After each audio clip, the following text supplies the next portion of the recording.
there is a permanent place for us in the heaven. It has prepared by our Lord God. దేవుని చేత సిద్ధపరచబడినటువంటి ఆ నిలువరమైనటువంటి పట్టణము కొరకు మనం ఎదురు చూడాలి. కానీ ఈ లోకంలో మనకేం కావాలో అవి ఇస్తాడు దేవుడు. నువ్వు ప్రయత్నం చేయడంలో తప్పు లేదు. కానీ వాటికంటే శ్రేష్టమైనది, ముఖ్యమైనది, ప్రాముఖ్యమైనది పరలోక రాజ్యంలో ఎంతైనా స్థలం నువ్వు సంపాదించుకోవడం. నువ్వు చేయాల్సినటువంటి రియల్ ఎస్టేట్ ఇక్కడ కాదు, పైన నువ్వు రియల్ ఎస్టేట్ చేయాలి. పైన నీ బంధువుల కొరకు సంపాదించాలి, నీ బిడ్డల కొరకు సంపాదించాలి, నీ వారి కొరకు అక్కడ స్థలాన్ని నువ్వు సంపాదించినప్పుడు that is a real estate. ఈ భూమి మీద ఉన్నది it's not a real estate. ఇది నిలువరమైన నివాసం కాదు, తాత్కాలికమే.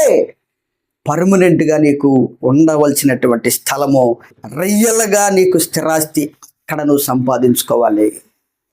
అప్పుడు నువ్వు ధన్యుడివే.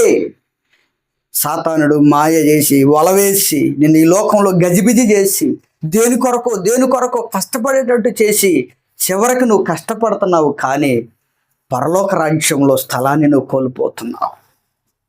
దేవుని రాజ్యంలో ఉండేటువంటి ఆ భాగ్యాన్ని నువ్వు కోల్పోతా ఉన్నావు.